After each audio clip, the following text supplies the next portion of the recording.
Good morning, everyone. Welcome to the second quarter 2017 FirstNet Committee and Board meetings here in Reston, Virginia. Nice to be back near the FirstNet headquarters. You know, it's kind of interesting to be here at this particular point in time. You know, we've been doing this for, gosh, 4.5 years or something like that. And here we are now at a new phase. You know, we've been doing a lot of planning and thinking about what we're going to do, and now we're moving into a new era. And I'm pretty excited about this era. I think everybody else is too. A lot of good work has been done by the FirstNet management team and the board. And we're excited to be here. This is nice to be talking about actually deploying this network that we've been talking about, as I learned from Mr. McEwen, for 20-some years. I think he said we started this in 1997, right, Harlan? So it's pretty exciting to actually be here. Sort of surreal still, but we're getting closer and closer. As we've done in the past, we're going to make efficient use of everybody's time, and we're going to have our committee and board meetings all in one day, so we can get that all done in one session. We have a few administrative items to take care of today. But we're also going to get some updates, significant updates from the FirstNet management team, and I won't go through the long list of updates, but you'll hear them today. And we're also going to take a moment today to do a little bit of well-deserved recognition, which we'll start with a little bit later. And so that you attending in person and those of you on the WebEx can plan your day accordingly, we're probably going to take a lunch break about 11. And then the board will also go into a closed session. Around that time, we'll give you a few minutes to grab a bite to eat, and then we're going to go into a closed session to discuss network security. And obviously, that's a topic that we'll want to keep in closed session because of the sensitive nature of it. We plan to return at 1:30 p.m. Eastern Time, and we'll close out the meeting with an update on state plans and a CEO update from Mike. So let's get started, Karen, with the conflicts notification. Yes, thank you. The senior leadership has sent the conflicts notification to the board members in advance of the meeting, and so at this time I would like to just remind all board members of their obligations relating to conflicts of interest and ask them to identify whether any recusals from deliberations or voting are necessary today. Seeing none, we can proceed. Great. You have two sets of minutes in front of you. You have a set of minutes from the March 14th. Roll call. I always forget the roll call. I just see everybody here, so I just move on. I know, everyone's here. Let's go. You know, let's not be dilly-dallying around with roll call. Karen, please do the roll. Yes. And before we call roll, if I could just ask those of you on the phone, if you could mute your phones. I think we're getting a little bit of background noise after I call your roll. So go ahead and answer yes, and then you can put us on mute. Sue Swenson. Here. Jeff Johnson. Here. Ed Horowitz. Here. Chris Burbank. Governor James Douglas. Here. Kevin McGinnis. Here. Anise Parker. Neil Cox. Here. Ed Reynolds. Here. Richard Stanek.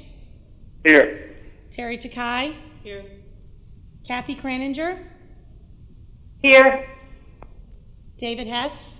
Here. Chris Pihota. Here.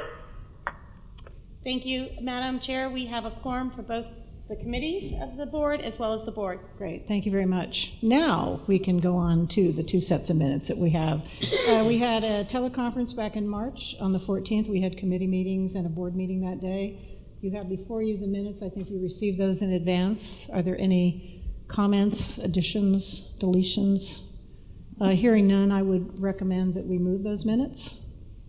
Is there a second? Second. Thank you. All those in favor, please signify by saying aye. Aye. Aye. Any oppositions, abstentions? Those minutes are approved, and Karen, I assume you'll make those available on our website. And then we have a meeting, a very important meeting that took place on March the 28th, where we approved the AT&T contract, completion of the AT&T contract. So you have those minutes in front of you as well. Any comments? Hearing none, I would move those minutes as well. Second. Thank you. All those approving signify by saying aye. Aye. Any opposition or abstention? Great, we have that taken care of. So we got the administrative part of the meeting done. Now we can get to the real meat of it. Before we get into the presentations today, we wanted to take a minute to recognize an individual who's been involved in this journey for public safety for quite a few years. And I'd like our Vice Chair, Chief Johnson, to take the honor. Thank you, Madam Chair. I think if it meet with your pleasure, I think I'll grab this and stand up. Yeah. First, let me start this by inviting Chief Harlan McEwen to come up here and join us. And then when I'm done making the presentation, I would love, Madam Chair, if you and Tom Sorley would join us for a photo. This truly is, in our circles, a gentleman that needs no introduction. Chief Harlan McEwen has represented the IACP, the Chiefs of Police, for over 36 years. He was the original chairman and thought leader behind the Public Safety Spectrum Trust. I don't know how someone is as sharp as you are, Harlan, for as long as you are, but I just say I marvel at your ability to remember details and people and moments, and with absolute clarity. And your name is Fred Meyer. Yeah. The reason that we wanted to have Harlan up is because you lose these moments in time when you get these monumental achievements and milestones. A lot of people forget who thought of the race, who started the race, and who ran the first 15 years of the race. And Harlan, that someone is you, and I know you're aware of that, but we want to recognize it. And when we got together and we started thinking about the success of FirstNet and what this is going to do for public safety, I was very proud when staff, not only our staff at FirstNet, but the staff at under Jeff Bratcher at the technical labs, et cetera, the name that came up unanimously was Harlan McEwen. So it is our distinct honor and privilege, Harlan, to recognize you with the first ever but perpetual Harlan McEwen Public Safety Broadband Communications Award, of which you, sir, are the first recipient. Yeah, so on our behalf and on behalf of Chairwoman Swenson, the entire team here, most importantly, public safety, thank you, Harlan, for your contributions.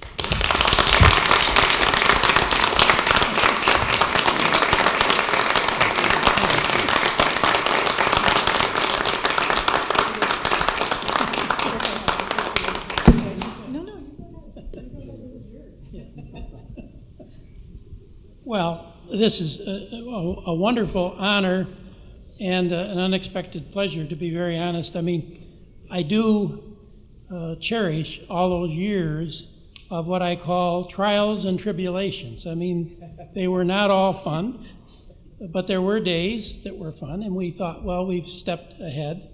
And so this has been a great journey. I mean, to be very honest with you, all of you are now in charge of the rest of that journey. So, I mean, you have a great responsibility, and I have every bit of confidence that you're going to do this and do it right, and I'm still going to be there to, be behind the scenes supporting you. But I do appreciate the recognition from this particular board and body because of all you do, so thank you very much. And Tom, if you wouldn't mind coming up, and Sue, I'd love to have a picture of the four of us. Mike, would you join us, please?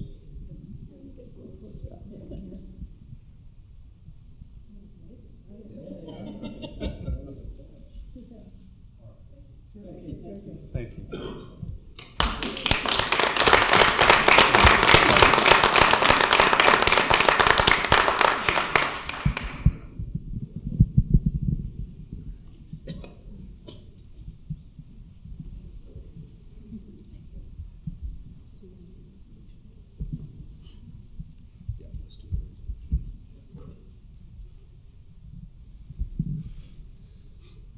So to that effect, we have FirstNet Board Resolution 85. Harlan, I think this was just the next resolution in order. I don't think it was, we're guessing your age or anything.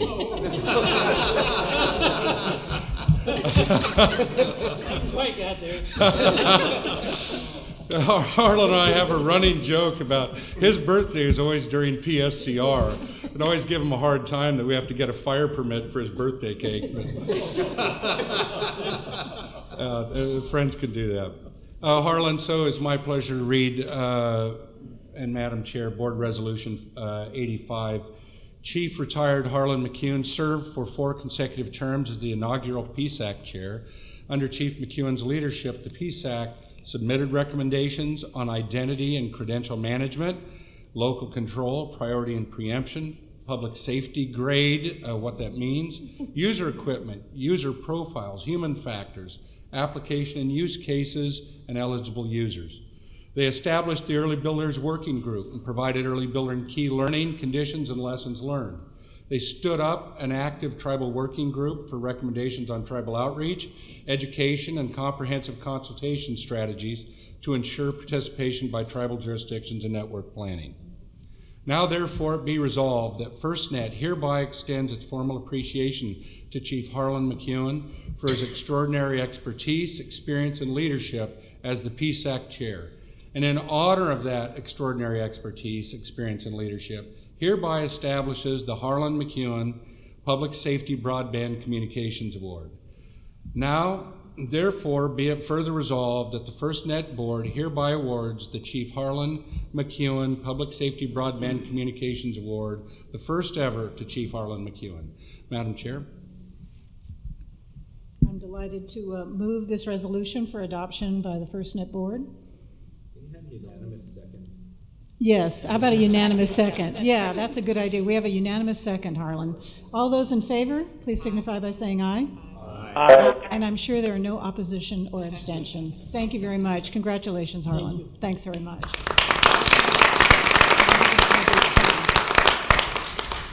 And it's now my pleasure, thank you, Madam Chair, for the ability to introduce our new PSAC Chair, Tom Sorley, who is out of Houston, Texas, and has really been an impressive chair to follow on for Harlan. He was there for all the Harlan years as a PSAC, and I called, we had a PSAC call the other day, and I acknowledged how excellent I thought the San Antonio PSAC meeting was.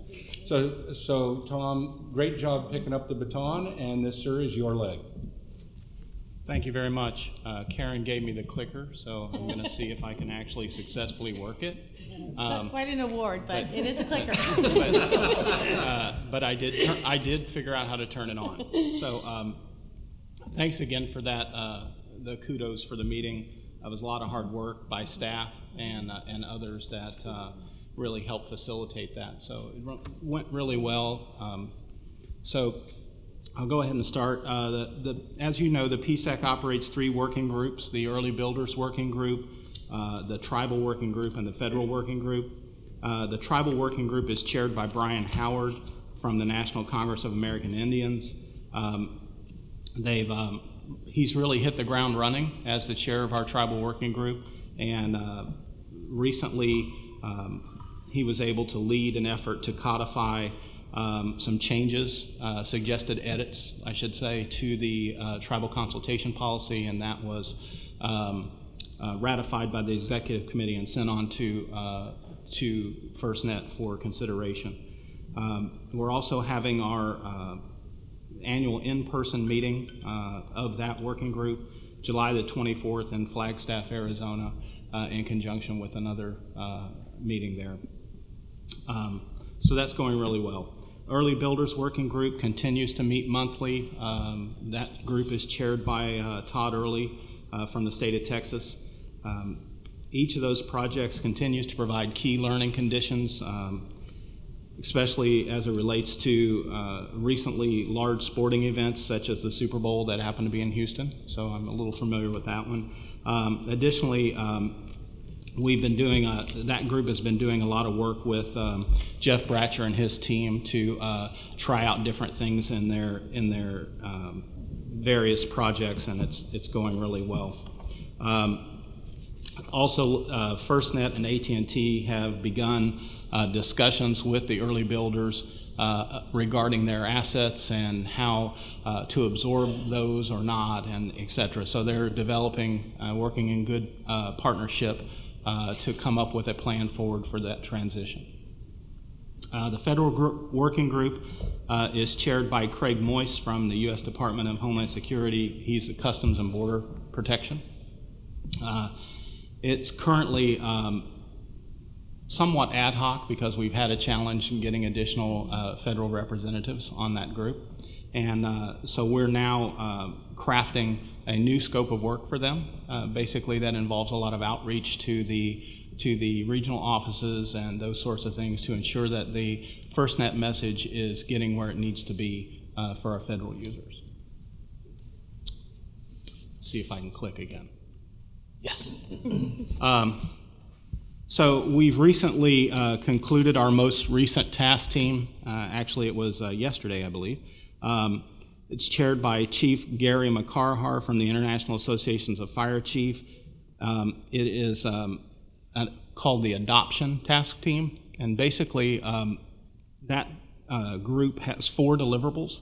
One is key differentiators of the FirstNet network, and as you see on the screen, we developed staff helped us develop a infographic that basically describes the key differentiators that we see in the FirstNet network versus a traditional cellular network.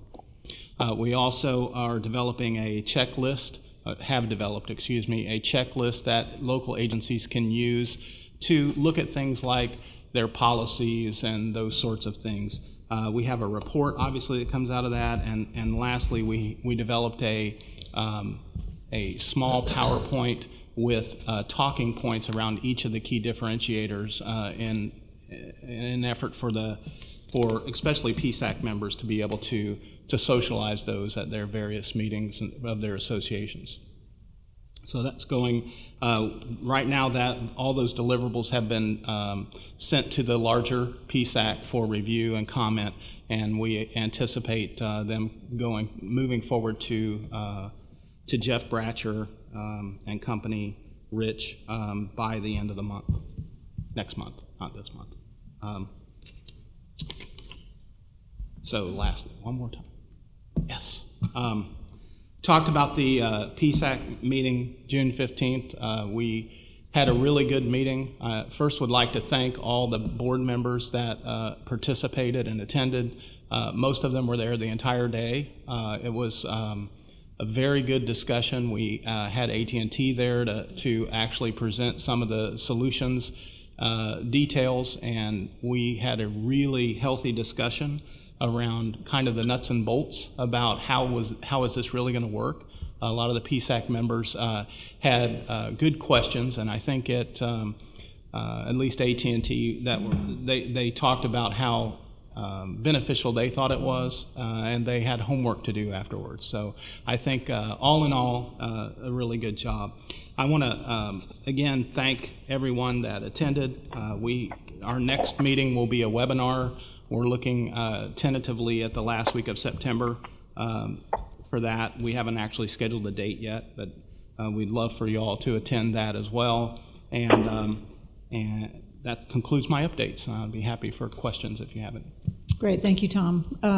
I was able to attend the PSAC session via phone. I wasn't able to be there in person, but I participated all day, and I think I agree with you, Tom. I think it was good, really good discussion. I think it was very helpful, particularly I think for the AT&T team. You know, they're really, I think, coming up to speed on the issues that are on people's minds. I think it was good, healthy dialogue, and I think they walked away with a real appreciation for the nuances, because it's really, we're talking nuances here, and I think I got the impression, I think you did too, that they are very committed to really being responsive to the group. And I want to take the opportunity not only to thank you and obviously Harlan, but now you in the hot seat for the PSAC chair, and also the entire PSAC, because that's a dedicated group of people dedicated to this mission, who put in a lot of personal time, for the purpose of making sure we get this right. Because, like we said, this is public safety's network, and without their input, we wouldn't be where we are today. So thanks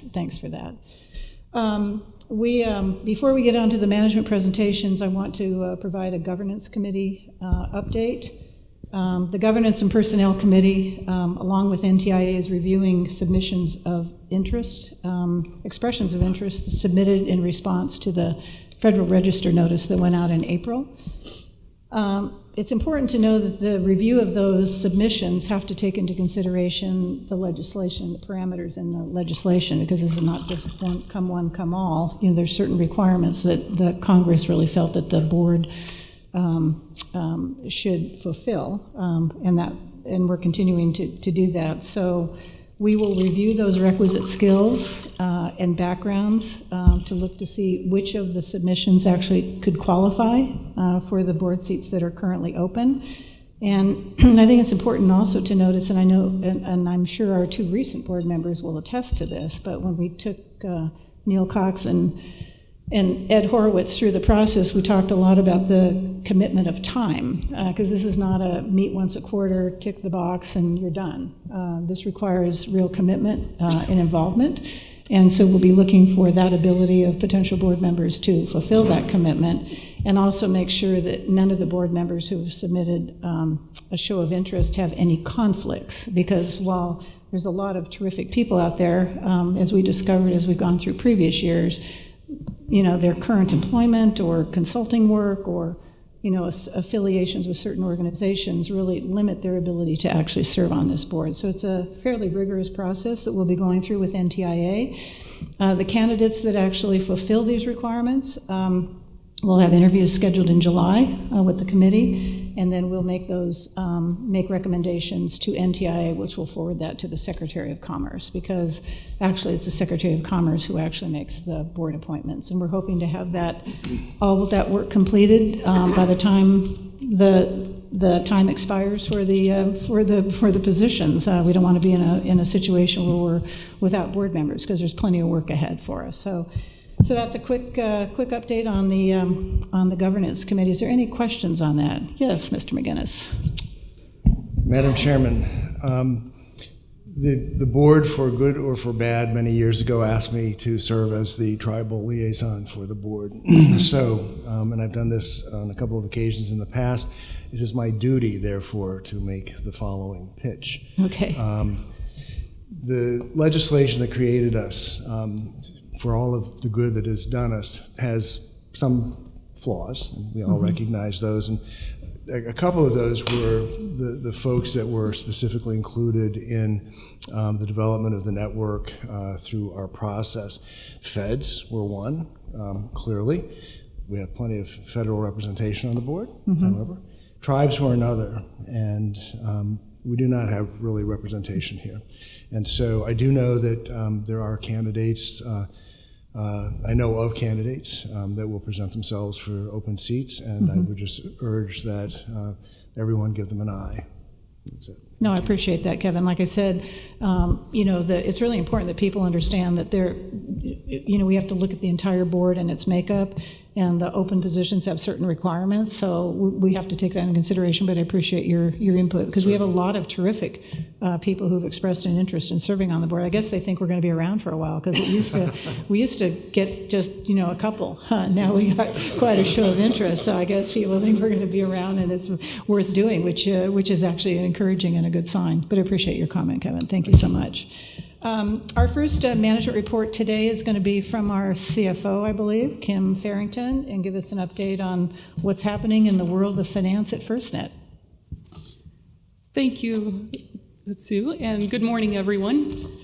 I want to begin this morning's finance update with our cumulative view of the fiscal year so far to date with regard to our obligations and expenses, actuals compared to budget.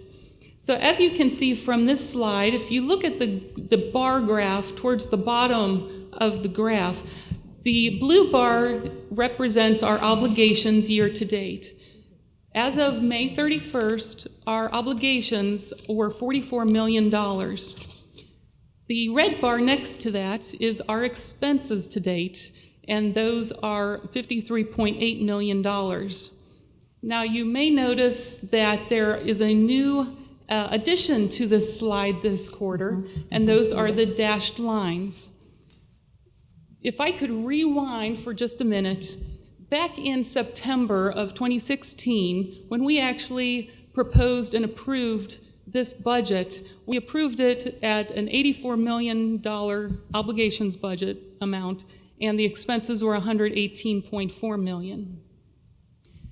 When we built that budget and approved it, we based it on many assumptions, as you would expect. Well, one major assumption we are actually adjusting, and that is the award of the major NPSBN contract. We had originally assumed that that would occur earlier in fiscal year 17. So knowing that we had the delay in the contract award, we actually had a lot of the obligations and expenses that we anticipated hitting in earlier fiscal year 17. Because of the delay, they were delayed as well. So what we decided to do is actually re-baseline mid-session after we awarded the contract to make sure that the rest of the fiscal year really focused on the realities of FirstNet for the remainder of the year. So those dashed lines represent the re-baseline, and as you can see, based on our re-baseline, that $44 million in obligations year to date is actually 96% of what we originally forecasted on that re-baseline. And with regard to expenses, that $53.8 million represents also 96% utilization compared to forecast under the re-baseline. So the re-baseline has been good for FirstNet, and we are really charging ahead as we anticipated now that we know our future. Hey, Kim, do the actual expenses have accruals in them? We do include accruals in these, yes. Right, thank you. Prior years, we did not. That was a new process for us this year. But this year, yes, accruals are incorporated here. Excellent. Okay. So just to explain some of the major deltas that you're seeing between our original budget that was approved in September of 2016 and today, it's basically due to deferred support because of the delay. And also, some of our reductions are based on savings. As we recompeted contracts, we actually found where we were able to tighten our scope and really focus on savings through the competitive processes. With regard to the expense deltas, we do, as you can see, have an expense delta related to spectrum relocation grants of $22 million. And that's basically because of the carryover that we've been talking about over the past few years. And we also have some other contracts where the expenses were expected to hit earlier in the fiscal year and did not, or carried over into FY17. I think one of the things I'd like to point out to the board, especially relative to the competitive savings, that's as a direct result of our own procurement authority within our own shop. David Dasher's team took those contracts on and those procurements, and we're able to realize basically he earned his keep for this year, because that's about his annual budget. So we'll let him stay for at least another month. But the efficiencies that we gain with the procurement officials, FirstNet procurement officials working directly with the operations teams to really define the scope and the requirements, allowed the private sector also to be very competitive in the bidding, and the end result is 2.8 million savings. Nice, So, nice work. yep. Nice work. So Mike will be talking more about spectrum relocation grants later this morning, but just wanted to highlight that as one of the items related to that expense delta. And talking about carryover, I will carry over that conversation to this next slide. This basically highlights some of the financial stewardship efficiencies that are ongoing within FirstNet. And I want to give a huge shout out to Tony Dyson Moore of CFO, as well as Carrie Gibson, who actually are responsible for this specific effort. They've actually been able to return, or what we call recover in government speak, nearly $10 million in funds from prior years that carry over. So for example, say in fiscal year 15, we awarded a contract or had an agreement with one of our partners for $1 million, but we've only expensed $800,000 of that $1 million. that means that's $200,000 that's been carrying over year to year. What this team has done is actually looked at every single line of all that carryover and researched it, worked with our partners, and actually was able to get to close out those agreements and contracts, de-obligate that extra $200,000, and actually put it back into the FirstNet big pot. For most agencies, they would lose all that money. For us, because we are a 10-year appropriation, we can actually put it back into our pot. And the benefit to FirstNet is we can actually use this money that they've recovered or returned back to FirstNet, we can actually use it for future funding needs. So represented by the little airplane at the top of that graph, it basically extends the FirstNet financial runway. I was wondering what that plane was for. That's our financial runway.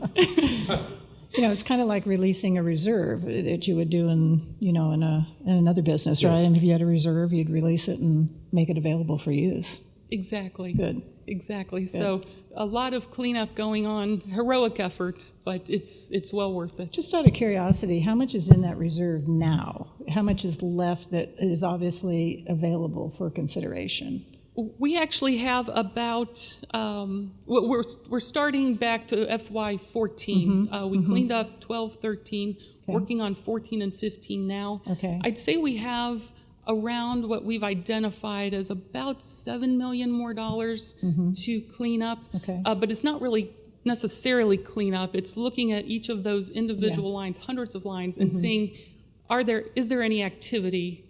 And if there is not and hasn't been, can we de-obligate and close those out? But most of our carryover is still active. Okay. But it's just those Great. older ones that we're really focusing on cleaning up, because probability of them actually being active are rather low.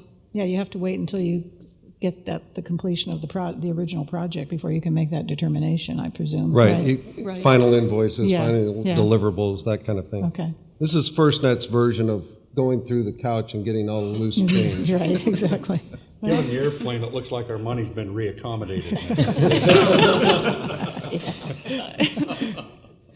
Mike, is that going to be a line item in the budget for next year? Is that I hope not. If it is, it will go through our new investment review board. Yeah, exactly. Well, it has to get through the finance committee first. Right. So I've shared with you sort of the look back at our financial situation, told you about present opportunities and efforts that are ongoing. Now I want to shift the focus as I close to looking forward, and that is giving you a quick update on the strategic plan. We are in the process of revising our 5-year FirstNet enterprise-wide strategic plan. And we're really focusing this year on key performance indicators and measuring those KPIs and measuring our performance. But it all is a continuous process. We begin on the circle, I'll begin on the top right quadrant, where we're taking our 5-year plan, identifying our strategic goals and objectives, and then making sure through that budget formulation process that we actually are aligning every budget line item to support of those strategic goals and objectives. That then feeds the business unit operations. We make sure that those budgets actually for the business units support the resources they need to actually complete their operations and achieve the priorities set forth in those business units. And then we're using that information to help us inform our investment decisions. As we build out the network and reinvest into the network, this will become very important information that we'll need to consider and to identify those investment opportunities. And then lastly, but throughout the whole process, is the performance measurements and making sure that we are measuring performance and adjusting our strategic goals and objectives and priorities based on those performance metrics.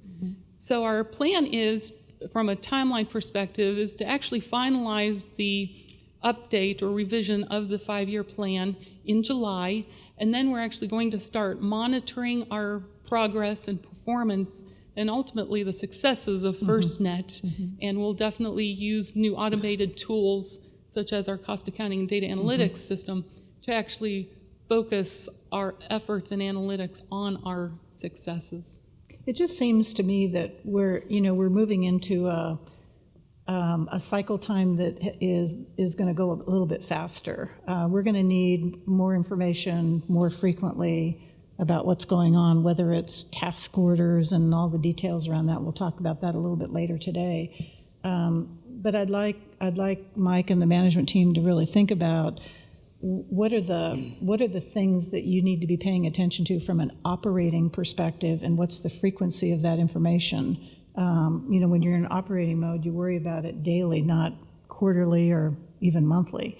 And so I'd like the team to think about and what would be appropriate for board consumption, at least on a monthly basis, because I just think there are going to be some things that are more operationally minded. And so I just ask you to give that some thought, and then maybe bring that back for our consideration.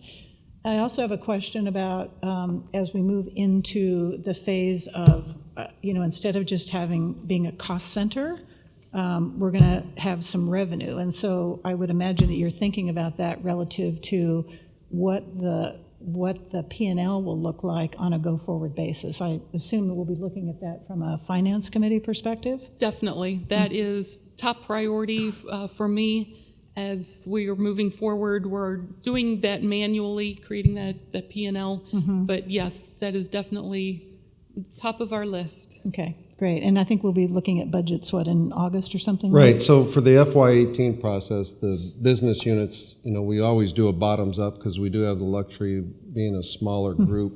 So they're able to, they've completed their individual work. They just presented their recommendations to me, and we'll start the process through July to refine those. And then as in last year, we're targeting that the Finance Committee will then start getting deep dives in August so that we can give briefings, which will include revenue projections based on some weighted assumptions that will happen with states that opt in during that FY18 time span. Right. And then we'll also are targeting the September board meeting for the Finance Committee to have completed its work, come to a conclusion so that they're in a position to make a recommendation to the board at our next quarterly board meeting. Great. Yeah, we're moving into a new era, aren't we? Yes. Of reporting, which is exciting. Great. Any questions that the board members have for Kim or Governor Douglas, since you're the chair of our finance? Well, just a couple of additional thoughts. I want to thank Kim for her great leadership at the CFO office, and I think we see at every meeting a new enhancement that's made our operation more professional, more sophisticated, better prepared to handle the more complicated finances as we get into the deployment of our network. And she's been doing a great job. She mentioned the IRB, and Mike mentioned revenue, and at some point we'll activate the board to make some decisions on how it can best support the network. Kim is also working on a new cost accounting system and data analytics process so that we have the information to which you referred, Madam Chairman, immediately at our fingertips as we move forward. Everything in government, of course, has an acronym, so this is the FirstNet Repository for Enterprise-Wide Decision-Making, or FRED. I argued for management initiatives for key enterprises, but Mike, I was overruled. So, but it was a good try. I was trying to look out for you. But I think it's going to be a useful tool for us, and we hope by the beginning of the fiscal year that'll be available. Another step Kim has taken recently may not sound significant in the scheme of things, but we're an independent authority, and we want to make sure that we exercise that independence as appropriate. She's been able to establish at the Treasury Department a separate account for the receipt of gifts and bequests. So I assume all the board members will remember FirstNet in your will. Not that it'll be an immediate receipt, but But we want to make sure we have that we can. capability to accept gifts, and the point is, it otherwise would have had to have gone through the Commerce Department, but we have our own independent account now, and so we're ready to receive that. So a lot of small steps that move us in the direction of what we need to accomplish. Thank you, Governor. You know, Kim, one other thing, and maybe Mike, this is a question for you as well, but as we think about the deployment of this network, we have obviously AT&T, won the contract, but they've got resources, we've got resources. How are you thinking about the future needs of the organization relative to how that all fits together? Because we're now we're not one, but we need to think about it in totality, I think. Right, and that's part of the FY18 process that we're doing is we go from, the post-contract award, then to post-state plans to implementation, supporting AT&T as they roll out, but also, oversighting that activity and what does that footprint look like, both from personnel standpoint and geographic dispersions and those types of things. And so those are some of the things. I don't want to say struggling because the team has done a great job kind of articulating that and some of the information that we'll be bringing forward. Good. Yeah, because it's going to be a different view of how things, it won't be business as usual from a budgeting standpoint this year. Absolutely, and as you noted, things will be moving quickly, and we're trying to make sure that we have bright lines that the board can understand and absorb. We're looking at what's the right cadence, and what's the right mix. Our current charters have a mix of both the finance committee and the consultation and outreach committees have roles in the actual program implementation, and where do we have opportunities, and even the technology committee where we bring those, instead of trying to brief 3 different committees on status on particular issues, is there a hybrid version that we should be thinking and we'll be certainly bringing that to the board for some deliberation. Good. I'm glad to hear that because obviously the board needs to evolve just like management's evolving. So, what worked for us the last couple of years may not be the model that we need to have going forward. On the initial charters that were written years ago were pretty insightful with the forecasting of what the various responsibilities, but then we find ourselves, at least 3 committees have some standing in the actual program implementation and oversight of that. Right. So we're trying to figure out what's the best blend so that the board's completely informed, more than just on a quarterly basis. Exactly. Well, good. Look forward to hearing about that. So TJ, we go back a long way in terms of thinking about the strategic roadmap. As everybody knows, we did that back in 2014, but we came to the end of that road, so it was time to put together a new roadmap. And so I think you have some updates, not only about the contract, and obviously not in excruciating detail, but some high level, and then an update on kind of the next phase of the journey we're on. So the floor is yours. I do. Thank you, Madam Chair. I think it's fun to take a little look back at the road that got us to the AT&T contract, and I think it's important now that we're a couple months into operations to kind of just highlight some of that. It's our first board meeting since the award, and I just want to kind of walk through that a little bit, and then we'll jump into the strategic roadmap like you mentioned. So on the left-hand side here, you can see a bit about the RFP journey that we went down. And I think one of the things that's a great lesson learned, and we've had a lot of requests across government for sharing, is how we went down a statement of objectives approach. And the fact that that statement of objectives approach really resulted in a much better award at the end of the day than a lot of the other kinds of contracting approaches and attempts at a public-private partnership that many others have tried. And I think that it's really important for us to remember, too, that even though we went down a statement of objectives, which was really how far will you go in these 16 objectives and getting to a great competition out of that, that results in a performance work statement and a detailed contract that is enforceable throughout the life of our contract. And that's something that we now have. And I'm going to kind of highlight some of the big elements of that. Also, I think it's important that even though everyone who follows FirstNet followed the protests for the past few months that happened before an award, the reality is we still had the key elements of discussions and negotiations to finalize the best contract we could, and I think that we really ended up with an amazing solution. And so I think that even though we had to go through that process, it was very detailed, the court affirmed the great work done by the FirstNet team and the contracting team that was in place to do that. I think the end result was even better than we could have anticipated. And I think that was one of the unique things that came out of that objectives-based approach. A good example of that, I think, is right at the beginning here, is talking about spectrum. So everybody knows that, we came to the table with the important 20 megahertz of 700 megahertz spectrum to both operate in and to leverage as part of that public-private partnership to have a lease to really build out, maintain, upgrade, and operate on this network for the next 25 years.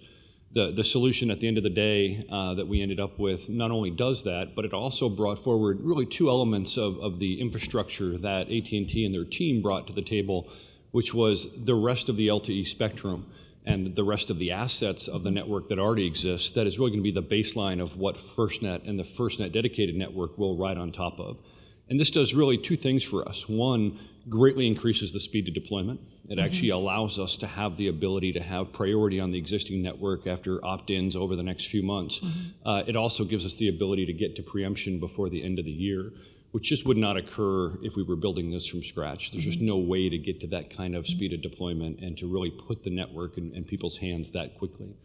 The second thing is it gives us the ability to really leverage the focus on the rural build-out on top of that existing network, and to do that in a way that allows that to happen much sooner and not to have it drug out towards the back of the program, but every year throughout, which was one of the requirements of the RFP, was that rural build-out would occur each year. And it allows folks to really be up on that network as that build-out is occurring, and having the network continue to grow, not just during the first 5 years, but even the future as things continue to grow and change. I think one of the other unique things, and I think it was a really hard conundrum when many of you were involved in this set of discussions, was how do we get a device ecosystem that will support Band 14, but have the richness of all these devices that we're used to having the ability to have Android devices, to have iOS devices, to have specialized public safety devices, and not just to have 2 or 3 options, but to really have all the unique capabilities that we've come to know and love over the last 10 years that are available to us in the consumer marketplace, but to get that Band 14 capability in all those same devices. And that was one of the harder objectives, I think, was getting that device ecosystem. And I'm really excited at what the team has come up with, both from the AT&T proposal, but also what ended up in the contract and what our team is driving to ensure happens. And we'll talk about the timing and the strategic roadmap. But really, we're going to have the ability for everyone on the public safety FirstNet network to have access to those public safety unique devices, in addition to all of the typical commercial devices that are very widespread when it comes to tablets, and it comes to smartphones, and it comes to in-vehicle repeaters and other capabilities that are there to really give tons of opportunity and competition. And one of the unique things of the Act, the Act calls out in many places open standards. And it calls out, really trying to drive that open competitive market. And that's something that I think we're really going to get in our device ecosystem. And I think we're also going to get it in our applications ecosystem. As part of this contract, there is a third-party public safety dedicated application store that is part of our solution. And that's really going to help us drive those open APIs and really ensure that there's competition when it comes to all the different elements of public safety and applications, which is really huge. And that's a huge part of what we're doing. And we'll be able to get access to the initial application store at IOC 1, which to us is that first capability that's delivered by September 30th of this year. So it's coming up pretty quickly. And what's IOC? The interim operating capability. Okay. Initial operating capability. Right. Thank you. And September 30th is not that far away, just a few months. So we're looking forward to that happening. One of the other objectives that was really huge and had a lot of pages of backup material to go out with the RFP was cybersecurity. And we all know how important this is to day-to-day networks, and we know how much we trust our wireless networks and our wired networks today to really pass important information, and whether that's on a personal level and it's your banking information, or it's on a government or a public safety level where we're very focused on protecting law enforcement information or medical information on the emergency medical services side. We wanted to make sure that we got the best of the private sector practices, while for the most part exceeding the typical government best practices within cybersecurity. And that is certainly what we have in this network. And really being able to leverage the network operations centers and the security operations centers that are already redundant and across the country to support commercial network today, but in addition, the specialized services and specialized personnel that will be dedicated to what FirstNet is doing on top of that. It does two things for us. We don't spend a lot of time building a separate capability that has to catch up with what's already being done. And it also allows us to have the ability to have fallback if there was a major incident, that not just our dedicated personnel, but they're also going to be co-located with the other personnel who are running the larger network. And those two things together create a lot of synergy, and I think really will bring public safety up to a level that is far and beyond what most of us are capable of providing today. It's exciting. The public safety user adoption targets was a key part of our ability to make sure that not only do we get a great network in the beginning, but also that network continues to improve and evolve. And also that the focus on competitive pricing and competitive options and upgrading to the latest and greatest standards is something that will always be there. And as you know, the board and the team really work to try to balance, good incentives related to public safety adoption, but also making them rational so it ends up in a win-win deal so that it's affordable. And I think that this contract achieves that very much so. And those public safety adoption targets are not just a nationwide target, but they're by state and they're by year. So it's a good focus to make sure that the entire country, that both AT&T and their team and the FirstNet team are focused on every state in this country and the territories in the District of Columbia, get the best services and solution. Lots of good partnerships with rural telecom firms that are part of the solution, ensuring that the build-out gets to parts of the country and goes further than any network has to date, and this is absolutely critical. There's also a number of elements in the contract that will certainly drive job creation, as well as you discussed the P&L a little bit earlier, making sure that the revenues that are coming back in for the reinvestment are key to what we do, and that we drive a very lean operation that is allowed to focus on providing the best network possible to public safety, and that all of the funds are reinvested for public safety, so that's quite huge. One other element to just touch on here is, in addition to the existing assets that are fixed assets, both the network and the backhaul and the cell sites and so forth, it's also access to the deployable and the reconstitution capabilities of AT&T and their partners, in addition to dedicated deployables for public safety to deal with the natural disasters and storms that we often have. I mean, we had one of the first hurricanes come up through the Gulf Coast last week, and when these kinds of incidents happen, one of the things that FirstNet has made sure as part of this contract is we have dedicated personnel that will be deploying these assets, responding to public safety, and have the ability for public safety to call one number, and that will be customer support that is dedicated to public safety, answering the phone as FirstNet, that will be able to respond to their need for those specialized assets. So really a very comprehensive approach to what public safety told us during the consultation effort, and I believe that getting the input from all the states and territories into the RFP reading room, letting the bidders know what the states were expecting, and really making that a part of those terrific state plans that went out last week, I think has resulted in a very detailed contract and solution for FirstNet going forward. The whole deployable technology is sure evolving in terms of how you get those assets, to the incident. I mean, when you think about the old deployables, just the regular cows, now you've got drones and all kinds of different things. I mean, it was interesting at the SPOC meeting a couple of weeks ago in Dallas, to see what AT&T is doing in the whole deployable area. I think it's pretty amazing, and I'm sure that will evolve. Go ahead. Madam Chair, I think to your point, of course, you're spot on. I just want to make sure that staff is watching what's going on at the state level legislatively as it relates to drones. I noticed in the western states there's been attempts to limit commercial use of drones, et cetera, et cetera. I want to make sure we're focused on doing what we can to educate our partners at the state level to exempt public safety use of drones if we have a commercial partner. I'd hate to see AT&T as our partner be limited for commercial drone use when they're actually doing it on behalf of public safety. Exactly. Because now we're going to get flying repeaters, et cetera, et cetera. No, absolutely. And at some recent law enforcement chief meetings and National Sheriff's Association meetings, this was discussed actually, and it was brought up that even though there have been some commercial drone issues, the reality is on the public safety side, both for law enforcement, fire, and EMS use, as well as the FirstNet network use, we need to have that capability. And to our chair's comments, I think it's very important that AT&T is leading the way in looking at cells on wings versus cells on wheels, and having the ability that these aerial platforms can deploy much quicker when it goes to these kinds of natural disasters, and especially when you have down power lines and trees in the road and some of those kinds of things, it's sometimes hard to move on ground. And I think that we're going to see massive evolution over the next couple of years in what's going to be bringing the network to the incident and doing it by air.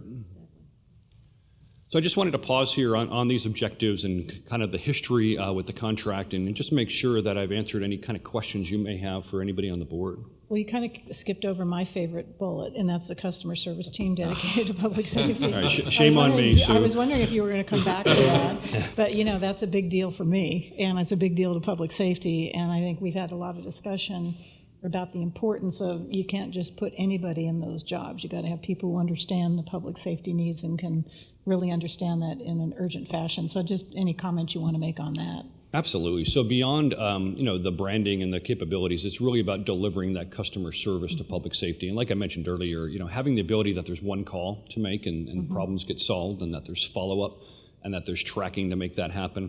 One of the things I can say I'm excited about and already seen with the AT&T team is they're already starting to train key personnel to do this, and they're training them not just obviously on the key customer service and telecom aspects of it, but the public safety aspects. And they're actually being trained on what's unique and different about FirstNet, and then specifically law enforcement, fire, emergency medical services, and the key things that are happening in the field.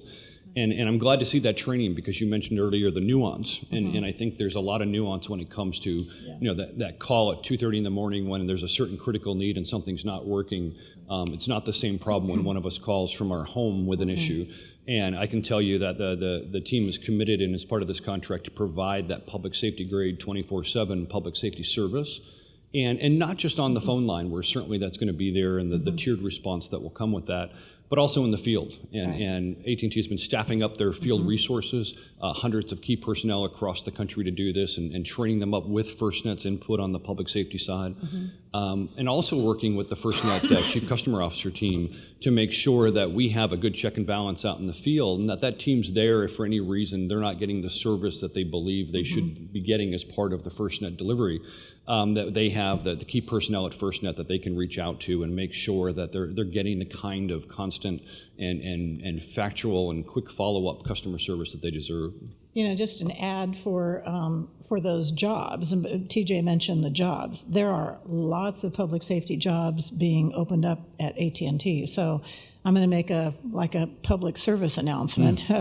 If you know anybody who is interested in joining that team, I think now is a real time to get in on the ground floor, and they've got lots of opportunities, to do that. I don't know where that information is easily accessible to people. I guess they'd have to go on the AT&T site to find that, probably. Yeah, the AT&T website for the new roles that they're posting, and then our website has a link to any FirstNet roles that are out there, and it links to the USA Jobs website. Okay, but there's lots of them out there. So if you have people who who are interested in kind of getting in on the ground floor of this would be a great time to do it. So my little public service announcement. Let's get those jobs filled so we can serve public safety, right? And we've seen a really key focus on that, and a lot of new personnel and some familiar faces coming out of public safety. They've definitely been hiring some key resources that we all recognize and are well respected across the public safety world. So it's been good. Good. Any questions from the board on, you guys have probably been very immersed in this, so you probably don't have any, but any questions for you about that? Any comments, Mike, you want to make about it? No, well, and I appreciate you plugging AT&T's jobs, but I want to remind, I love my FirstNet team, so I would like them not to go to AT&T.com or whatever it is. Well, they have a few more that they're trying to fill. That's all I'm saying. Yes, You're pretty well staffed the last time I and heard. And I want to keep that staff. And I want to keep them happy. Okay. So if any staff is listening, please disregard. Thank you. Okay. Everybody knows how to apply for the FirstNet jobs. They didn't know how to do the other ones. Well, good. How about the roadmap? So let's jump into the roadmap, into the details. So that looks familiar. Very familiar format here. Yeah, I like it.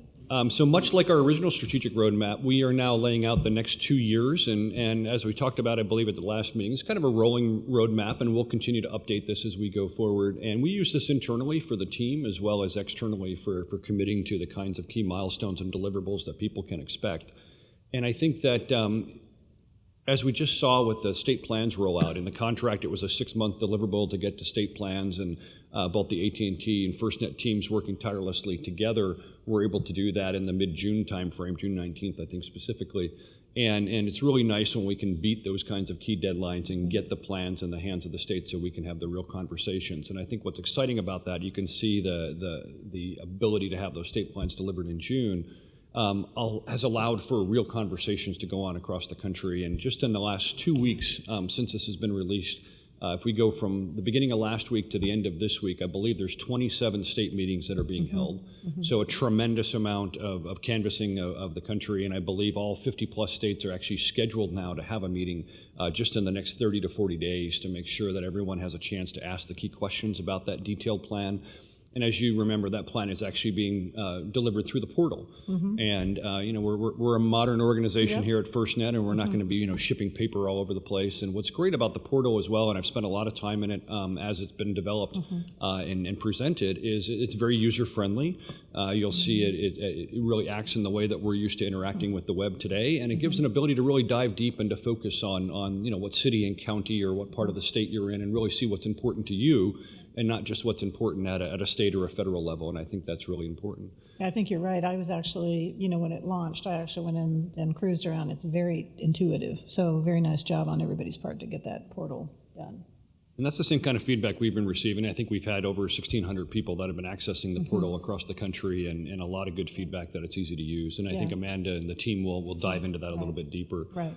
But so we've really, I think, exceeded our timing on the state plans and the state plans portal, and a terrific way to get that milestone behind us so that we can move forward.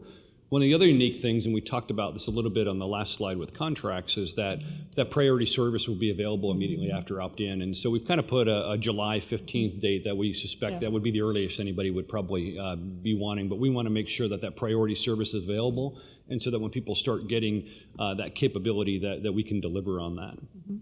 The governor's 90-day decision clock, we all know from the act how that's laid out. And so the latest we're seeing that would occur is in the September timeframe. Also, and I mentioned a little bit of this earlier, that the device and application ecosystem will also be ready by September 30th of this year, and the FirstNet and AT&T deployables will be ready to start being a response effort by the end of September as well.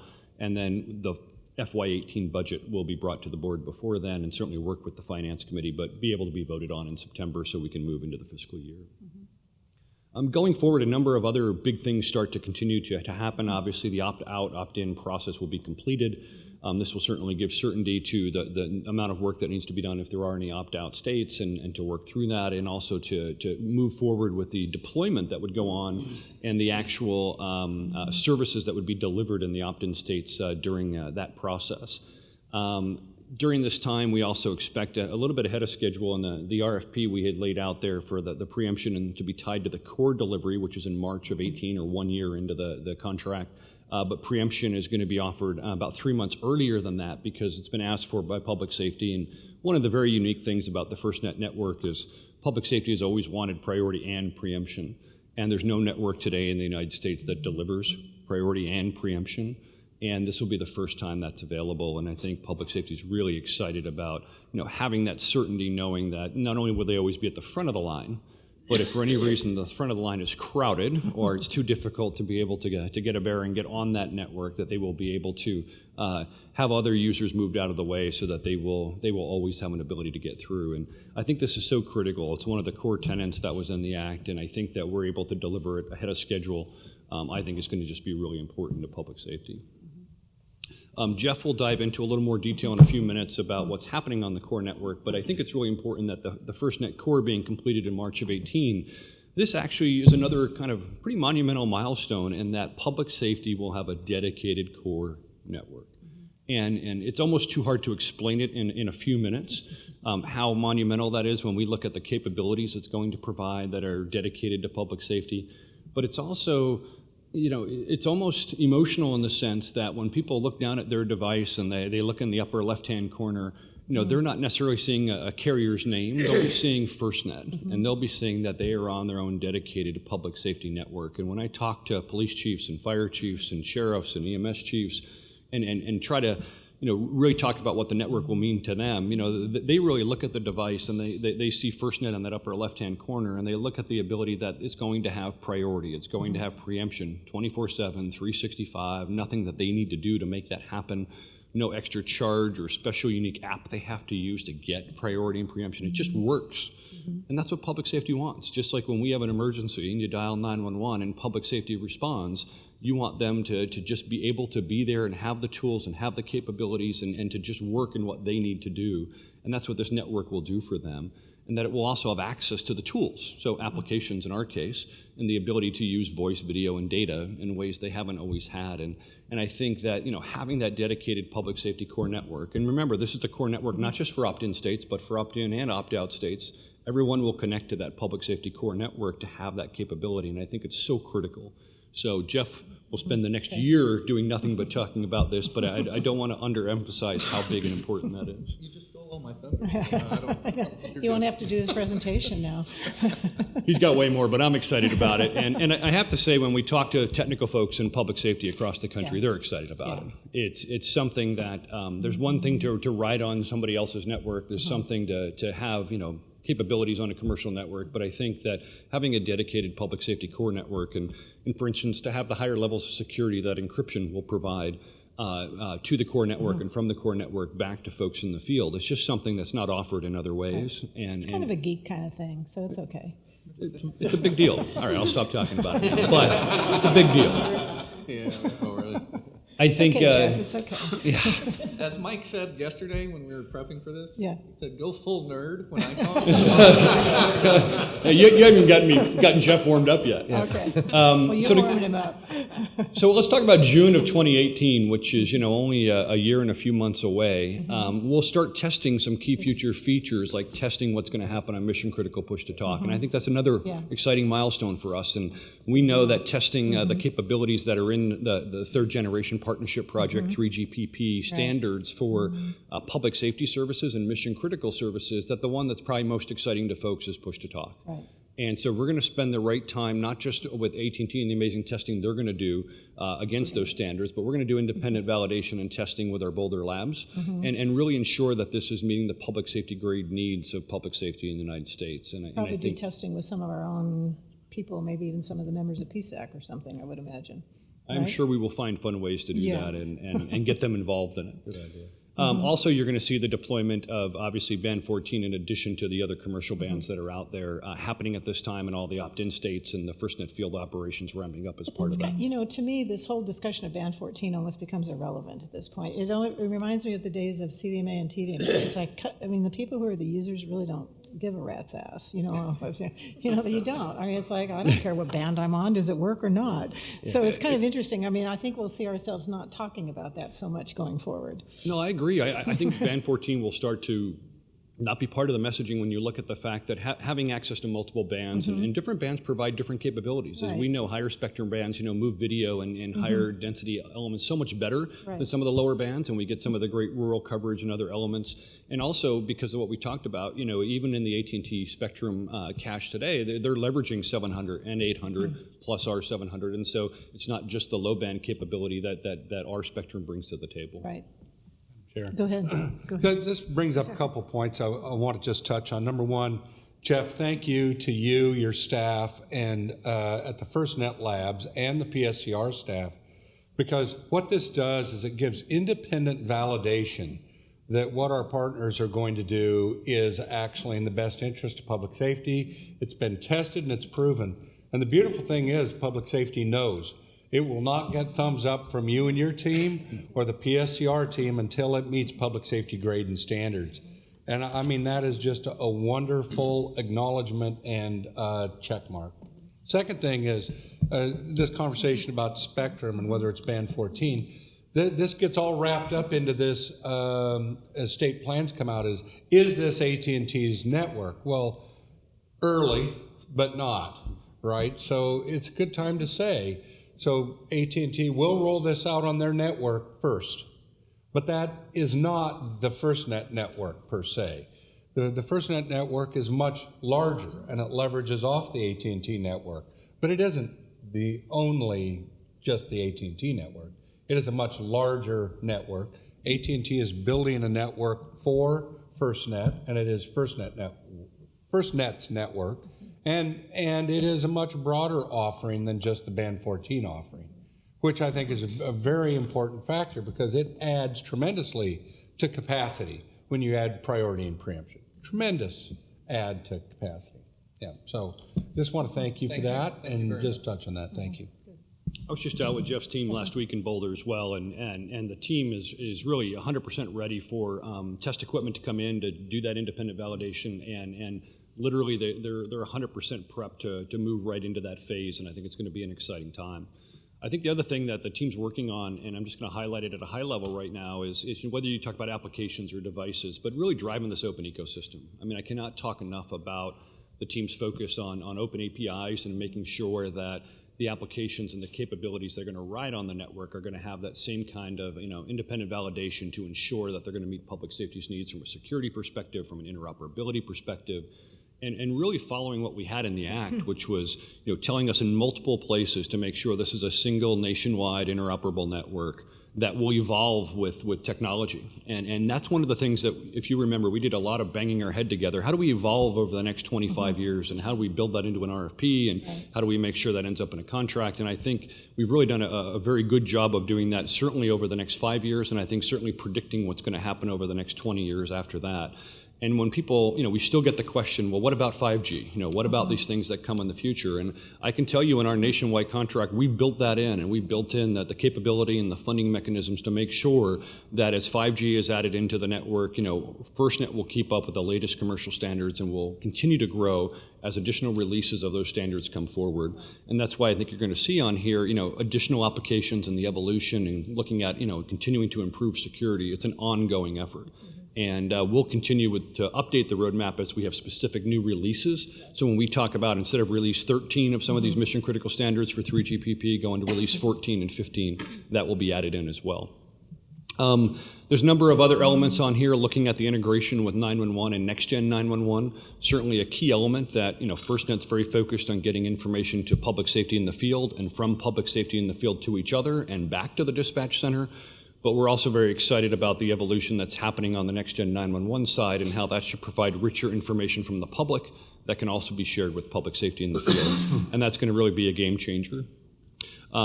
Jeff's team is very focused on the dynamic quality, priority, and preemption implementation, and this really gets to the public safety grade implementation of priority and preemption. That is a key part of what we're doing.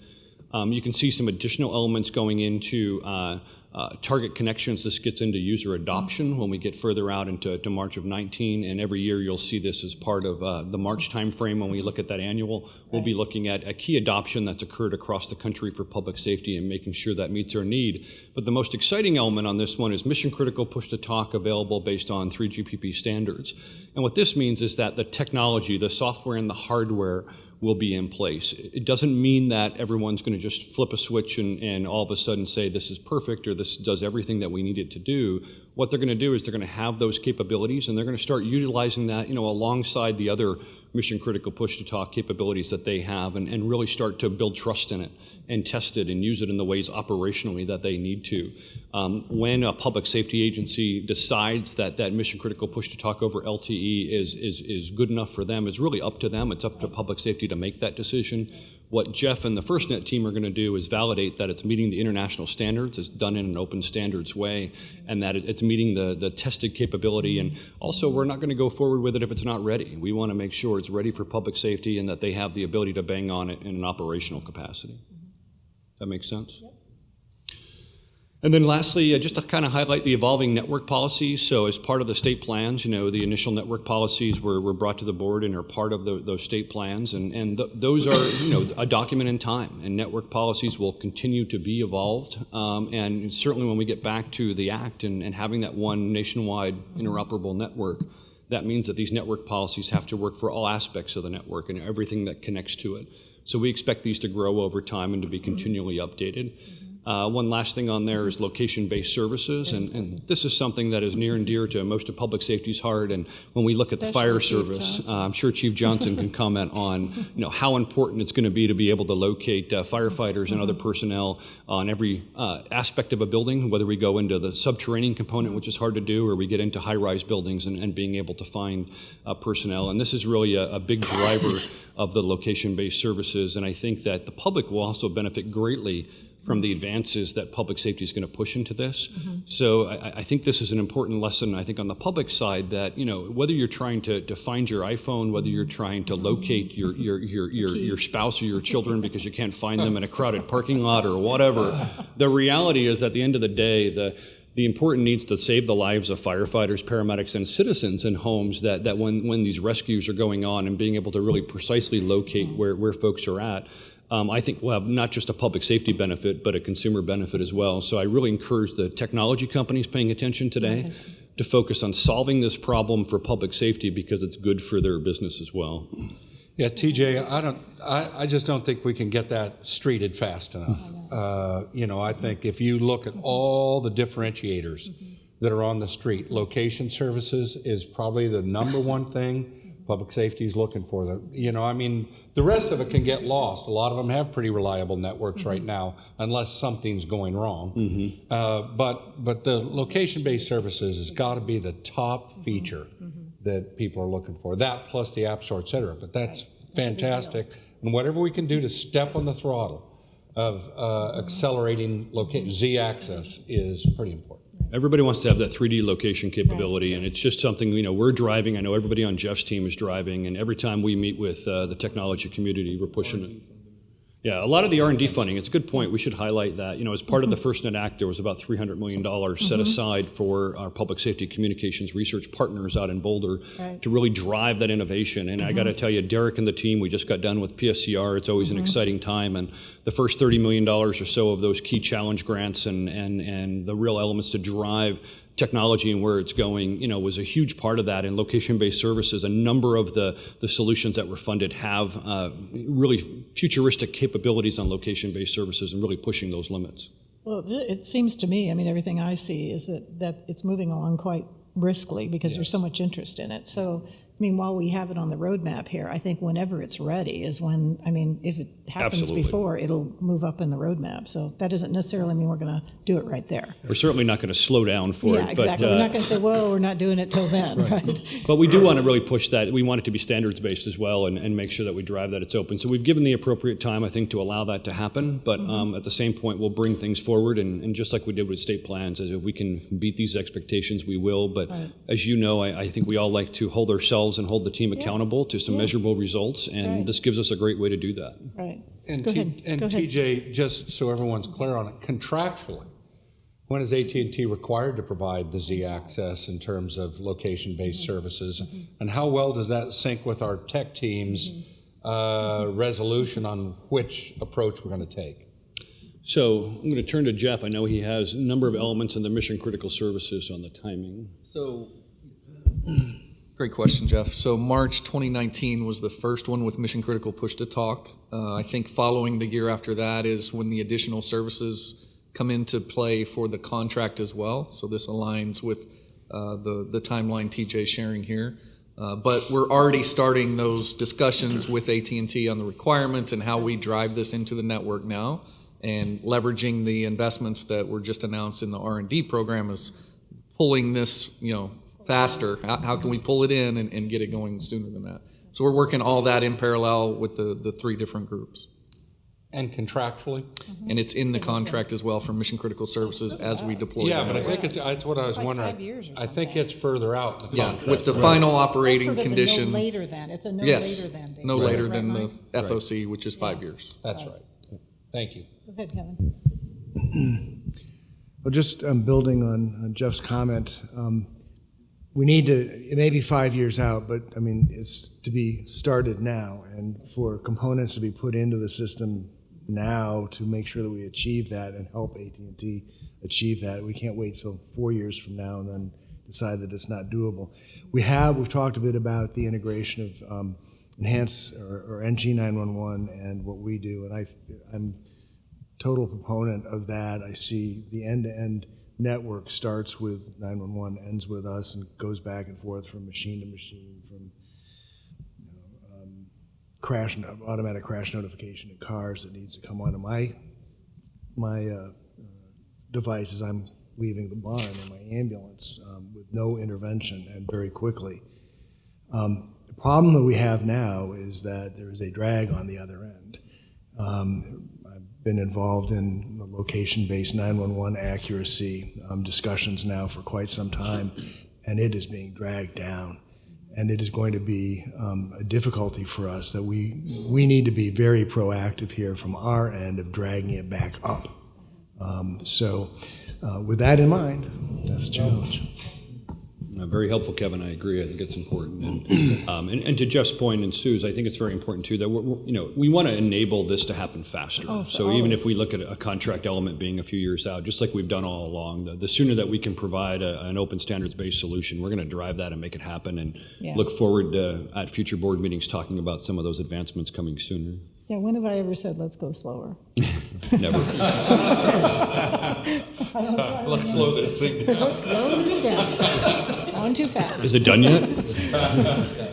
No, that's great. I appreciate the roadmap, strategic roadmap, and I think it's served us well in the past, not only for us, that we stay on track, obviously with AT&T, but I think externally it's actually helpful as well, so people know kind of what to expect, because everything we're doing is new. And so I appreciate the team putting that together so we can keep ourselves honest on that. It's great. Teamwork. So now to the less really kind of sexy part of the program. We're going to the nuts and bolts. Steve Fletcher in our network program. Nothing personal. I mean, this I didn't know that you felt that way about me. I mean, this is the part, it's kind of like people always say, well, customer service is like part of back room. And it's like, I get so offended when I hear that because it's so important. I joke about this a little bit because I think the program office is probably in that category as well. But without a program office, none of this great stuff ever happens. So it's the nuts and bolts, but you're kind of like in the shadows. But we're pleased to be able to give you the opportunity to give us an update on what's happening in your world, because without the work that you're doing and the work of this office, we wouldn't be accomplishing what we're doing. So Steve, the floor is yours. With that introduction, I'm not sure how I can make it more sexy, but maybe with pictures. Always with pictures, right? So, TJ talked about the road to get to the contract, and he talked about some of the details in the contract. I think that as we got closer to March 30th, that was a significant date for FirstNet, because we transitioned from all the planning activities to now execution, and everybody had to kind of change their focus on how they approached it. So it was really, really an exciting day. The first thing that we did after we awarded the contract, we put 3 task orders in place so that we could execute. But we brought both of the teams together. We brought the AT&T team together, we brought the FirstNet team together, and we talked about it from a standpoint of kickoff activities. Mm-hmm. Those activities went for a solid 2 weeks, and it was kind of like there was a whole lot of pent-up demand that everybody wanted to share their ideas. They wanted to get together. This is the first time we got to look across the table from each other and look at all the great ideas that we had thought about, that AT&T had thought about, and to try and put that in place. And we had wonderful discussions with AT&T. As a matter of fact, it was hard to get everybody to leave the room after we started these discussions, because we talked about the core design, public safety services. We talked about how we're going to administer the contract, how we're going to pair up with all of our associated teams. We talked about security. We talked about go-to-market strategies. We talked about all of the coverage for the nationwide network, how we were going to optimize that, what was the customer service experience going to be like. So it was great to have all of these topics identified, bring the experts from both organizations, and continue those talks. So it was really an exciting time. It's kind of geeky, but nevertheless, it was really exciting because everybody now had a chance to say, yes, how are we going to go forward? And part of the that kickoff activity was to make sure that we were all aligned how we were going forward. And specifically, we were tasked to make sure that we were aligned as far as the contract, as far as how we're going to administer it, how we are going to manage all these activities associated with this network. So that was great. One of the first things that we put in place is we put a contract administration plan in place. And this is, TJ touched on some of these activities, but this is a very, very complex contract. I mean, there are lots and lots of activities that are going to take place. We have 82 separate deliverables that are in place every year. Some of these are due on an annual basis, some are due on a quarterly basis, some are due on a monthly basis. So there are some months that we have over 45 deliverables that we have to review, approve, and get out. That's an amazing amount of... Non-trivial. It's a non-trivial task, and we need to make sure that we are aware of it, that we are postured to be able to approve it, because we don't want to slow the work down, but we have to go through and make sure that we administer this contract properly. So that was another thing that we put in place. How are we going to react? What is the process for reviewing and accepting these deliverables as they come forward? The other thing that we did during this kickoff period is we now operationalized our organization as we presented it previously, how we are going to organize ourselves with task teams, how we are going to go forward with the experts from all of our organization, and how we're going to pair them off with the AT&T folks. So we organize ourselves, AT&T organized themselves, and so that we could work together on the particular areas. So we have task teams around the core, around the state plans, and so forth, so that we were all unified, so we get all the resources of AT&T as well as all the resources of FirstNet to go forward. And we established those working relationships. In the first 30 days, we had a number of deliverables that were due. We looked at the business continuity and disaster recovery plan. We had deliverables for the contractor resource management plan. We looked at the coverage and population capacity maps. We looked at the preliminary core design. And we had delivered an IMS with the work breakdown structure. So those were all pieces that we had to put in place in the first 30 days. So this was basically, it's the nuts and bolts, as you say, blocking, tackling, in order to put this contract to go forward, but also all the activities associated with rolling out this huge network, trying to put some structure and process around that. And that's really what we were trying to do in the first 30 days, is to establish that. What's the biggest challenge that you've encountered, getting this stuff going? Obviously, this is, it's a big shift in terms of urgency, and I mean, the devil's in the detail in this part of the business, right? So what are the biggest challenges you've had to overcome at this stage of the program? Well, I think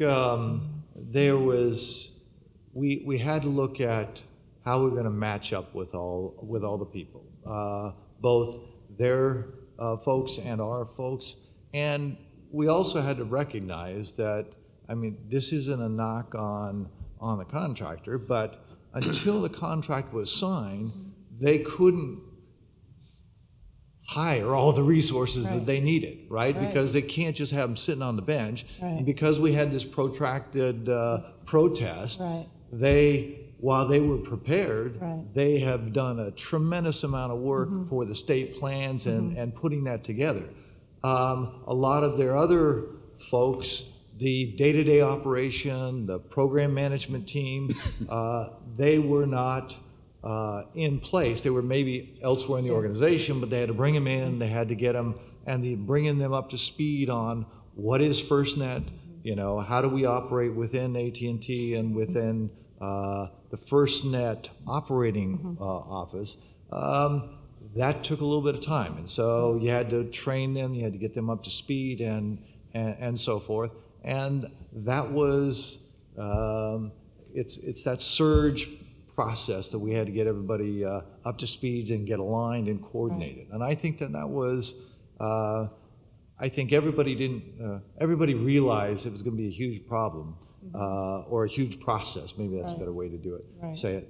But it was enormous. I mean, there was a lot of just getting up to speed, establishing the process, establishing the cadence of how we reported, how we provided the information, and establishing those procedures. I know that Brian will probably tell you a lot about just the amount of information to put into the state plans to make sure that that's reviewed, that it's a proper content, and going forward for all the information that's in that portal is massive. It's because you're talking about 56 states and territories, you're talking about all their coverage maps, you're talking about all the capacity and capabilities, and that all has to be in there with the proper documents to go forward. So it's just a huge task as we go forward. So going forward, I mean, obviously that startup and kind of getting together, what are the things that we need to be mindful of going forward? Because this program office will need to be in place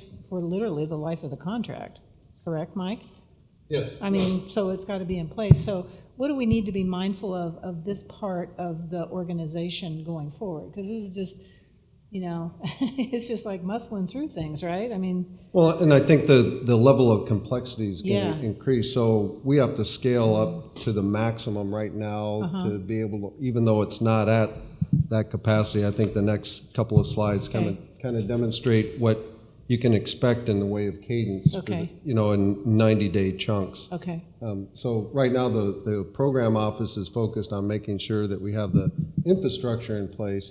So as we get 56 plates spinning and various stages of doneness, that we're able to track and move things along. Yeah, because they'll all be in different stages. Correct. Yeah. I mean, they won't be able to start all of them on the same day and finish all on the same day. So there's going to be a level of complexity to support and monitor how those things are, and work with AT&T to troubleshoot and resolve problems. Because you're going to have issues along the way, right? Absolutely. Although we're striving for perfection, we're anticipating a couple of bumps. But you're not going to let that get in the way of good. No, absolutely not. Right. Well, and I think to Mike's point, we have to be able to surge because, as I said, some months we have 45 deliverables. Other months we only have maybe 10 deliverables. Depending on how the state plan construction goes, we have to surge up or down depending on that. So we have to be positioned with contract support or other support in order to be able to surge according to what the demands are and what things are being rolled out. So to Mike's point, it's very complex, and there's cycles that we're going to go through. Our biggest role is to make sure and facilitate AT&T's successful execution. I often use the analogy of, the highway project work where you see 10 people with reflective vests staring at one person working. Right, I know. That's not what we're going to do. But we're also going to make sure that the person that's working is getting all the tools and information to move quickly, and that we work with the partner to resolve some of those problems. But the contract is our blueprint, and we will be following that. Okay. And one other thing that we did establish is the program management review, and we do this on a monthly basis with the senior leadership of both AT&T and FirstNet, and it gives us an opportunity to look at progress status as well as any issues that we need to look at from an enterprise perspective. Couple of key events that we participated in with AT&T. It was great. They hosted us at their global network operations center. It was great to see that. We had a cybersecurity board meeting or board briefing that a lot of you participated in. We had a couple of program management reviews in May and one in June. So as we were kicking that off. We looked at, we had a critical design review meeting in Boulder. Jeff hosted us out there. Down in Dallas, we had a National State Plan kickoff meeting, which a lot of the board members attended. And then one of the great things that we accomplished in the first 90 days was the state plan released on June 19th. I mean, that was it was amazing to see the amount of work that went into that. I don't think Brian slept in probably He still hasn't. probably 3 months prior to that. That was an amazing accomplishment. It was truly an amazing amount of work. The volume of work that went out was truly amazing.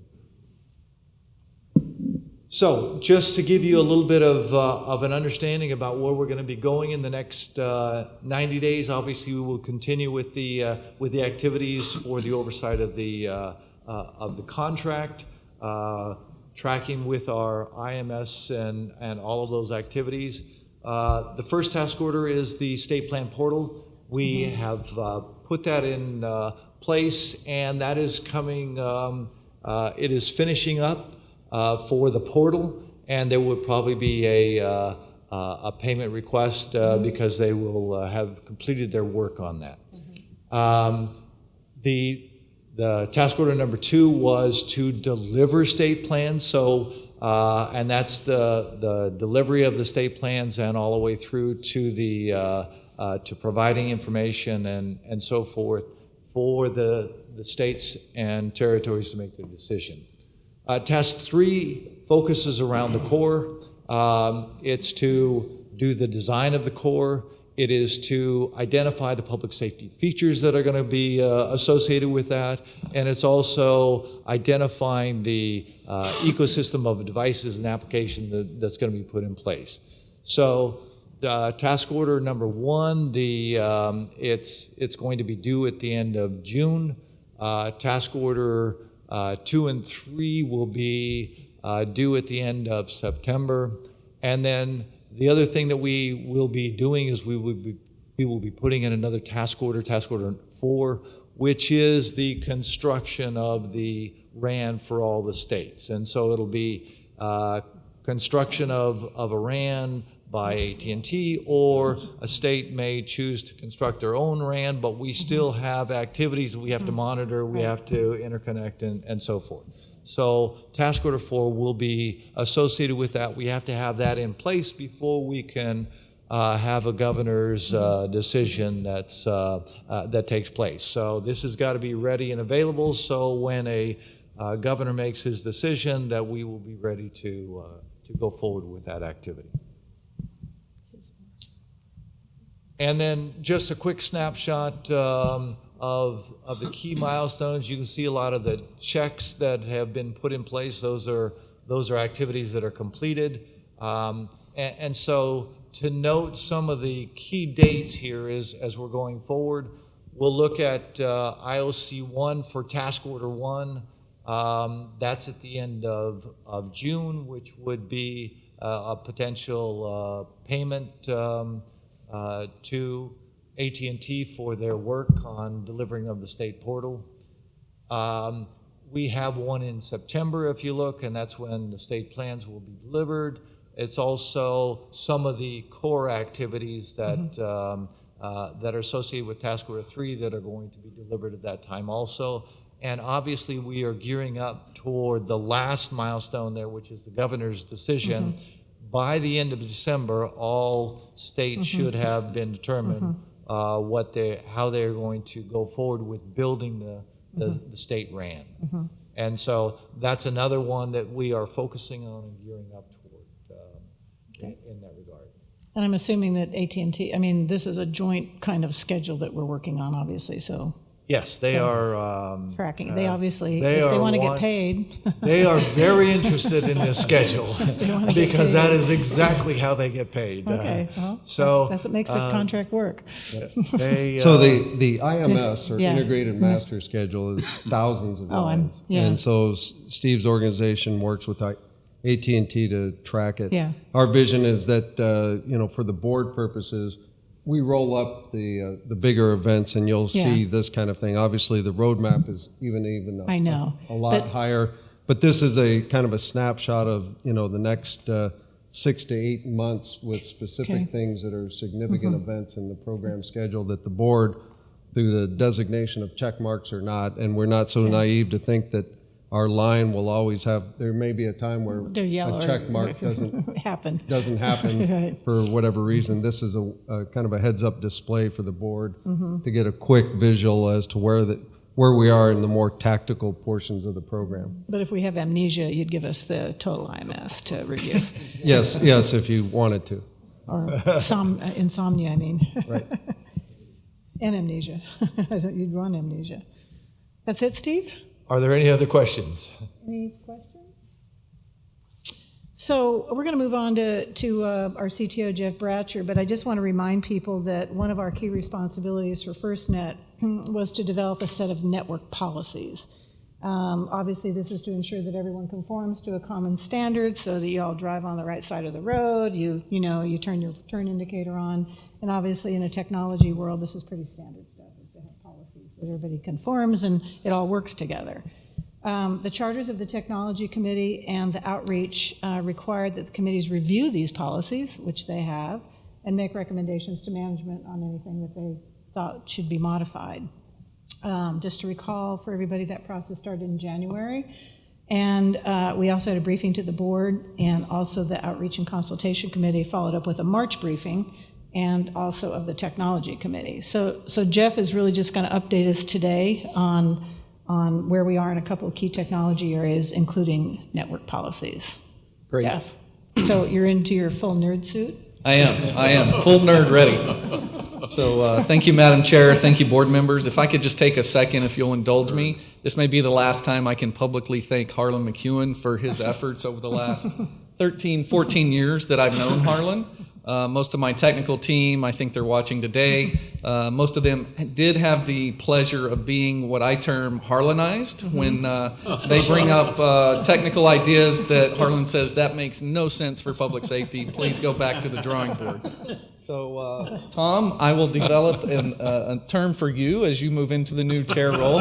It'll take me a little time, but we'll come up with something that fits that as well. But again, yeah, there you go. So again, thank you, Harlan. So I want to start off, TJ touched on this as well as Steve and their updates on the core network design and what we've been doing since contract award. We had a preliminary and a critical design review. So the preliminary was really that second week of kickoff, and then we hosted a 3-day meeting in Boulder with the AT&T technical teams and the MPO and CTO teams to review the critical design of the nationwide core network. So as we outlined in our objectives, a dedicated core network that Chief Johnson mentioned earlier and what this brings for public safety. Not only did they meet the objectives, they actually exceeded the objectives. What they are building for the FirstNet network will be a fully geographic redundant dedicated core, and along with the fully geographically redundant AT&T commercial core. This is a first of the wireless industry. You're going to have 2 cores. Should something happen on one, there's a whole other core system as a fallback. So this is a fantastic approach, resiliency and redundancy for public safety and this critical network. So we're very pleased with that. Ability to quickly increase the capacity and network capacity under adverse conditions. Being able to turn up and add additional capabilities through this core network is going to be critical moving forward. Extending the public safety reach with the global roaming partnerships that AT&T has, as well as we look to Canada and some of the other countries that are going to be putting in public safety LTE. AT&T has those in place. This dedicated FirstNet core is also future-proof. It's going to lay the foundation for those mission-critical services that we talked about earlier. That's what this core is focused on. Whether you're whether AT&T is deploying the RAN or an opt-out state deploys their own RAN, this will be the driver of those mission-critical services for public safety. So that is seamless across the United States. There's no difference in service where you're at within the country. It also is leveraging latest technology as far as virtualization. So there's a big push in the wireless industry and wireline industry to move to virtualized elements versus dedicated hardware-specific elements. AT&T is leading that within the wireless industry as well. We'll take advantage of those benefits for public safety, and that'll lead to quicker introduction of services and capabilities in the future as well. And then again, as we've mentioned several times, the comprehensive implementation of quality of service, priority, and preemption. And again, not just band 14, across all the AT&T commercial LTE bands by the end of this calendar year, and then as we start adding band 14 next calendar year. So that's a key feature and a key tenet at the PSAC meeting. I stressed this as well. Not only is it the 20 megahertz highway that we've talked about, we now have upwards of 100 megahertz of highway in most markets that AT&T serves today for public safety to leverage that capacity. So, Madam Chair, as you mentioned earlier, we've been working heavily and closely with AT&T on the network policy documents. Those were developed. We had an initial set that we shared with the two different committees. We've also now been working with AT&T on that initial set of network policies. And on June 19th, with the release of the state plans, we actually made those available in the governor's decision portion of the state plan portals as well, so that the states understand what these network policies will entail. We're continuing to work with AT&T on some of the detailed supporting materials. Our policies reference other documents that AT&T is responsible for. They are finalizing those now, and we'll be updating those over the next month or so and get those finalized into the state plan portal. I'll pause and ask if there's any questions on this before moving on, but I think we're in a great place with the network policies now. In good shape. Yeah, I'd just like to make a comment. Jeff, thanks to you and your team. I know we had some questions on the technology committee, and the quick response to those questions, everything was resolved, and we really appreciate your work on that. Great, thank you, Mr. Chairman. So cybersecurity activities, as mentioned earlier as well, we've taken cybersecurity very seriously for this. Not only did we work across federal agencies, DHS, DOE, NIST, to develop our approach for the RFP, we actually went out to industry with our draft appendix for cybersecurity and asked industry for feedback and comments on our draft appendix J10, and then that was finalized and put in the RFP. AT&T is definitely stepping up to bat to meet this and exceed it in all capabilities. As Steve mentioned, we did tour and brief their Global Network Operations Center, and that's the actual picture you see here on the slide. That is looking down from the balcony on their Global Network Ops Center. That's over 140 different screens of data that they monitor 24/7, 365 within this Network Operations Center. It's a very impressive facility. It also houses the Security Operations Center, and AT&T is standing up a dedicated Security Operations Center for FirstNet and the NPSBN as well that'll run in parallel to their Global Security Operations Center. So we have a dedicated SOC for that moving forward. Some of the key focus areas for cybersecurity that AT&T is going to do moving forward, obviously enhanced network security, the identity, credentialing, and access management capabilities and the security that goes with those. This will be a US-based care and dedicated with a geographically redundant Security Operations Center. This is a primary one. They also have other backup facilities across the country should something happen at their primary centers. Application security will be a big driver, as well as the evolution and maturing as we get to Internet of Things and other capabilities within the network that we'll want to play and have a close security posture on.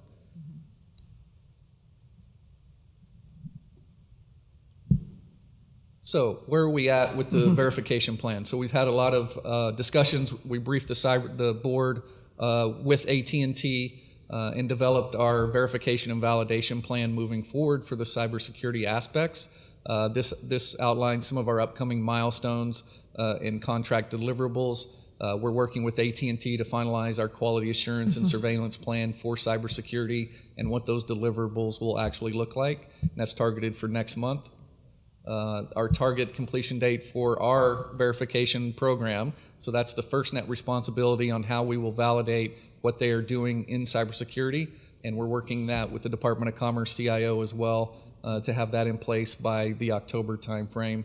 And we plan to actually brief in the August or September timeframe to the board where we're at based on the follow-ups with AT&T and developing these dedicated documents. So my last slide's focused on that PSCR conference that Chief Johnson mentioned earlier, and the initial funding out of the $300 million that was made available from the spectrum auctions and was also part of the FirstNet legislation. They've PSCR under Derek Orr has announced their first round of awards and had several of them actually present at the San Antonio conference. There were 33 grants made out of 163 applicants, which they were very surprised and pleased with how many applied for this. It's one of the, I think NIST has been quoted saying this is the largest response to a grant they've had so far. And there's 5 key public safety areas that this is focused on, and these were developed in partnership with public safety. And this was started in 2013. They held stakeholder meetings to ask public safety, what are the areas on a broadband network we need to try and accelerate the investments or accelerate the capabilities and features. Mission critical voice, location-based services, some of the public safety specific analytics of data, the research and prototyping platforms for companies to develop public safety features, and then some of the resilient systems and how you can ensure systems work in poor conditions. So across these 5 areas, they made 33 awards. I'm just going to highlight a couple of the ones that jumped out at me as they were sharing this at the PSCR conference. The full list of awardees are on the web link here, and that's been made available for the slides and on our website as well. But for the mission critical voice, you have Sonum Technologies, Harris Corporation, a university out of Spain. So we have a worldwide participation in this program now that are focused on some of the mission critical voice capabilities. Location-based services. So this one was a great eye-opening experience at the PSCR conference. Assistant Chief Trevino from the San Antonio Police Department, he gave the keynote on day 2. And part of his keynote was sharing that in May, they had a firefighter of the San Antonio Fire Department that actually perished in fighting a fire. And as I dug into what was the background on that, he had a problem within the fighting the fire, and they could not find him in the burning structure. So that location-based services, that really brought it home for the researchers that were there and all the staff that were listening on how critical this is to pull this capability sooner in, as Kevin mentioned as well. It's a critical one. It's the Holy Grail. I know Chief Johnson, this is one near and dear to his heart. We're very pleased, and some of the awardees that they've pulled into this are Carnegie Mellon University, and the University of Oxford has actually providing this. They're very interested in the UK as well with their network, so they have received some grant funding for this. And MIT is involved as well. Some of the public safety analytics, we have Southern Methodist University, the University of Cincinnati, University of Houston involved, as well as a couple others. The prototyping platforms, again, this is to enable low-cost R&D tools for companies to develop these mission-critical features for public safety. New York University, the University of Colorado out in Boulder, as well as the University of Washington. And then on the resilient systems, we have Texas A&M, who's been involved for a long time in the public safety broadband space, as well as the Michigan Technological University and a few others. So I was very impressed. I'd like to ask Neil or Ed, who were there, and actually ask questions of these grantees. It was fantastic to see them involved and engaged at the conference and asking questions. So Neil and Ed, any observations you might share? Yeah, I'd like to make a few comments. I mean, one of the things that you saw all of the entrepreneurial spirit come out, and you saw the universities and academia, and you see these venture-funded groups that are looking at this now for finding mission-critical services and applications, and they know this network is going to happen. And so we're going to see that explode in the next year. But one of the things that really stuck with me at that conference was there was an officer that gave a keynote, and he got up, and this is one of those things where the visual aids really work. He held up a Harris radio. He said, this costs $5,500, I think he said. He says, and then he held up an iPhone, and he said, this is what we have, $5,500, this costs $500, and this is what they all want to use. So when that visual aid of this chief up there talking that we use this, it's $5,500, but we want to use this because it does more and it's $500. And then you start thinking the potential of what this network is really going to do. So I mean, in walking around and talking and seeing some of the applications and mapping of buildings with devices that the French brought over, a backpack, you could essentially map a building and know what's on every desktop within the building. It's amazing how they've taken some very sophisticated technology and kind of made it more for that could be purchased. I think that was $75,000 for that device. And the technology of using sniffers and gas things and to take a lot of the guesswork out of what goes on in a mission critical event and let the technology do the work for you.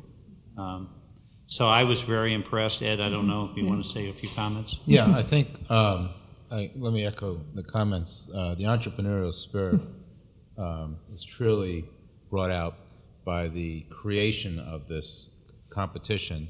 Dirk and his team did a great job in soliciting and then evaluating and then giving these folks an opportunity to present. And so what you walked away from is not just what do we need to do in the next 90 days, a couple of years, but there is now a roadmap that looks out 5, 10, and even beyond, into which you can start to think about the art of the possible. And so whether it's location-based services is something we need to bring in really fast. Got it. Needs to be some chips need to be made and becomes part of devices and there's approaches to it. But then the whole idea of 3D modeling, the installation of sensors in various parts, heads-up displays, there's just different ways of attacking it. And we don't know in our country necessarily what the best ways are, but by the fact that there are international participants, we're now actually being able to leverage that which exists around the world. First to import ideas, and then ultimately there are a lot of people looking at what we do, and then it'll be exported into those communities abroad too. So it was a terrific 3 days, and truthfully, with FirstNet as the anchor, there was true inspiration and belief by the people that were applying to do these grants that there is a possibility that their ideas could be brought to market. And that, to me, was the other tentpole in not just the competition, but if I do this right, I actually can see its execution. Great feedback. And I believe Governor Douglas and Kevin were there as well. If there's any highlights you might share. Talk about getting into full nerd. I mean, one example, this was the first time we've been able in the 10 years that I've been helping to push this stuff along that we actually are putting our hands around what this is going to deliver. And just you stated some of the great things that are going to be really important. All right, well, the real nerd thing I saw, which is probably not one of the major things, but it'll go quite a ways in training in EMS. Well, let me step back. Today, if you want to get training out to people in rural communities, you spend $125,000 on a mannequin. Mannequins are wonderful. They're these plastic things that do wonderful things, and you can, their eyes open and they do things, and you can do things to them. And then you put them in a $125,000 van, RV, and take them around the state. Or you let this guy open his suitcase, pull out a holographic set of glasses, project a mannequin on a bed, and the mannequin is changing colors. He hits respiratory distress, and the mannequin turns blue and mottled. I recognize that because I've seen that many, many times, and I start to get nervous. And that's wonderful. That's a total sea change in how we look at training people. And we can get lots of these much less expensive suitcases out there than we can vans out there. So it was really amazing. I was there only for the PSAC meeting, but there was an afterglow, clearly, from all the excitement that's been described here, so it was fun to see. Yeah, I have to agree with Kevin on the virtual reality on the training. I mean, it was amazing, the sophistication of some of those systems. My problem is I kept shooting the hostage when I was doing it. But it also reflects the next generation. The generation of people that are growing up today that have no hesitation whatsoever about doing things in a virtual world. And maybe it started in gaming, and then it evolved into education and future training, and then it's development of the content that's going to actually be present for that. And I think, and that was the other part of it, the people who were in attendance and made these presentations really did represent a cross-section of kind of the established, the digital immigrants and the digital natives, and then I don't know what the next generation below digital native is, maybe digitally embedded people. So it was really a wonderful opportunity, and it inspired questions, and I think the folks that were there from the R&D community, they actually learned something from the audience because real life stories were being presented. And, there was the size of the group was enormous. Yeah, like 350 people. Yeah, we had PSAC, we had public safety, we had SPOCs, we had a strong public safety presence, as well as the researchers now that are engaged in working to solve a lot of these key public safety problems. Chief Johnson, I mentioned earlier, the one that struck me was when they shared the story of San Antonio firefighter Scott Deems passed away because they could not find him in the building that was burning the month before. And the location-based services panel, I think it really struck home when the Assistant Chief Trevino shared that with the audience. And they're like, okay, we're making an impact. This is what we're doing. We're going to be saving not only public safety lives, but then lives for the public as well. Last full nerd comment, I think Neil mentioned it, was the backpack that they walked up and down the Riverwalk in a self-contained backpack with a LiDAR, little spinning thing on top. Like Google on pedestrian Google. Absolutely, and it wasn't just pictures; it was a full representation that they were then able to show and plug it into the systems immediately. So, it's pretty amazing. Fantastic. Pretty amazing. Well, it's having been there as well. I think back to PSCR, my first one in 2013, and what a difference. And I think, public safety has gone mainstream. I mean, I think you have to realize that the reason people are coming with this innovation is because they believed that it was going to happen. And believe me, if they didn't think this was going to happen, they wouldn't have been there. Absolutely. So, FirstNet, the network is the foundation, everything else will occur on top of it. So everybody who's been involved in this should feel pretty good about public safety going mainstream, as a result of that. Absolutely. Someday maybe we'll get our own pavilion at CES. Yeah, right, exactly. Well, we're probably going to have to be there. Well, I think are you complete? Madam Chair, that concludes my update. Okay, great. I'll take any other questions if there are. Any other questions or comments? So this concludes our morning session. We're going to take a break for lunch. We're right on schedule. For the people listening or in the audience, we'll be back at 1:30 p.m. Eastern. For the board members who are here, we'll be back in this room at noon. And so you'll have time to, have lunch, get checked out. And for those who are on the call, I think you have a number to call in. And if you don't know what that number is, please contact Karen and she will provide it to you. May I have a motion to adjourn? So moved. Thank you. Second. Thank you. All those in favor, please signify by saying aye. Aye. Any opposition or abstention? We are adjourned. See you at 1:30. Thank you.